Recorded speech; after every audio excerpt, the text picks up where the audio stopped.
Hello friends, स्वागत है आप सभी का आपके अपने यूट्यूब चैनल सिविल ग्रुप पे। आपने अभी तक मेरे चैनल को सब्सक्राइब नहीं किया, सब्सक्राइब करें और बेल आइकन को दबाना ना भूलें फॉर डेली अपडेट्स। लोग बिल्डिंग मटेरियल के ब्रिक एंड ब्रिक मैसनरी से रिलेटेड एमसीक्यू देखेंगे जो एसएससी जेई और आरआरबी जेई में आ चुके हैं और आगे भी आएंगे। तो चलिए शुरू करते हैं आज का हमारा पहला क्वेश्चन। आप सभी देख सकते हैं ये क्वेश्चन 23 जनवरी 2018 के एसएससी जेई के एग्ज़ाम में पूछे जा चुके हैं। हम यहाँ पे जो भी क्वेश्चन करेंगे वो प्रीवियस ईयर या तो उससे पहले जितने भी एसएससी जेई के एग्ज़ाम में क्वेश्चन आ चुके हैं वही क्वेश्चन सब देखेंगे।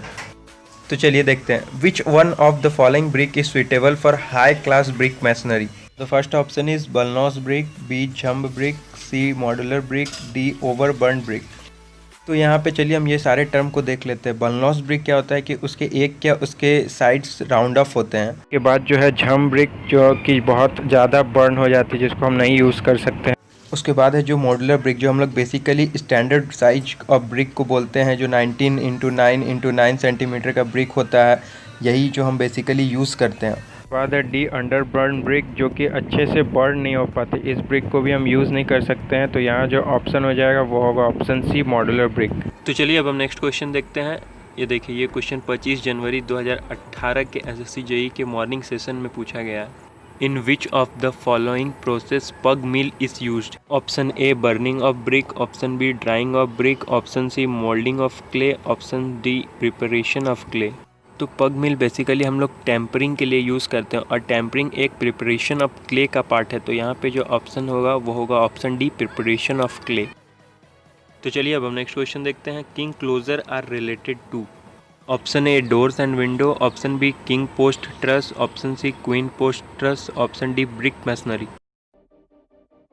किंग क्लोजर क्या होता है कि हम एक ब्रिक में हाफ हेडर और हाफ स्ट्रेचर को काट देते हैं, जैसा कि आप यहाँ फिगर में देख सकते हैं। तो हम इसका यूज़ बेसिकली ब्रिक मैसनरी में करते हैं। तो यहाँ पे होगा ऑप्शन डी ब्रिक मैसनरी।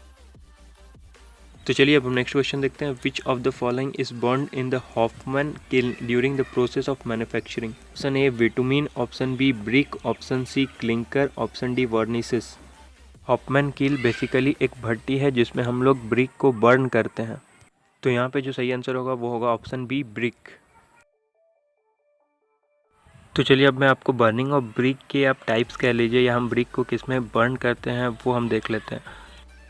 तो बेसिकली हम लोग ब्रिक को दो चीज़ में बर्न करते हैं, इन क्लैम्प या इन किल। उसके बाद इन किल में दो टाइप आता है, इंटरमीडिएट किल और कंटिन्यूस किल। और फिर कंटिन्यूस किल में तीन टाइप है, बलस्ट्रेंच किल, हॉफमैन किल्स और टनल किल। तो यहाँ हॉफमैन से रिलेटेड हम लोग को क्वेश्चन पूछा गया, तो आपको ये पूरा चार्ट याद होना चाहिए क्योंकि इससे रिलेटेड बहुत से क्वेश्चन पूछते हैं। अब हम नेक्स्ट क्वेश्चन देखते हैं। Which for which of the following is an ideal warehouse is provided? Option A waterproof masonry walls, option B waterproof roof, option C few window which remains generally closed, option D all of this. Warehouse क्या होता है? Warehouse एक ऐसी building होती है जिसमें हम लोग अपने गुड्स को स्टोर करके रखते हैं। इस बिल्डिंग में हम अपने गुड्स को रखेंगे, उसमें अगर वाटरप्रूफ वॉल्स रहे तो बहुत अच्छी बात है, अगर वाटरप्रूफ रूफ है तो बहुत अच्छी बात है। Few window which remain generally closed, हाँ उस बिल्डिंग में अगर हम लोग गुड्स रखें हैं तो विंडो क्लोज रहे तो ज़्यादा अच्छा है। तो इसमें जो सही ऑप्शन होगा वो होगा option D all of this. तो चलिए अब हम नेक्स्ट क्वेश्चन देखते हैं। Number of modular brick required for 1 cubic metre of brick masonry are? Option A 400 brick, option B 450 brick, option C 550 brick, option D 500 brick. So जो standard size of brick होती है वो है 19 centimetre into 9 centimetre into 9 centimetre. जब हम लोग उसके साथ मोटर को मिलाते हैं तो उसमें 1 सेंटीमीटर इंक्रीज़ हो जाता है, वो हो जाता है 20 centimetre into 10 centimetre into 10 centimetre. तो हम लोगों को 1 मीटर क्यूब के लिए निकालना है, तो हम लोग ब्रिक के साइज को मीटर में चेंज कर लेंगे, तो वो हो जाएगा 0.2 metre into 0.1 metre into 0.1 metre. Number of brick for 1 cubic metre of brick masonry is equal to 1 metre cube by 0.2 metre into 0.1 metre into 0.1 metre, that is 500 bricks. तो यहाँ पे जो सही ऑप्शन होगा वो होगा ऑप्शन डी 500 ब्रिक्स। तो चलिए अब हम नेक्स्ट क्वेश्चन देखते हैं। In the composition of good brick the total content of silt and clay by weight should not be less then?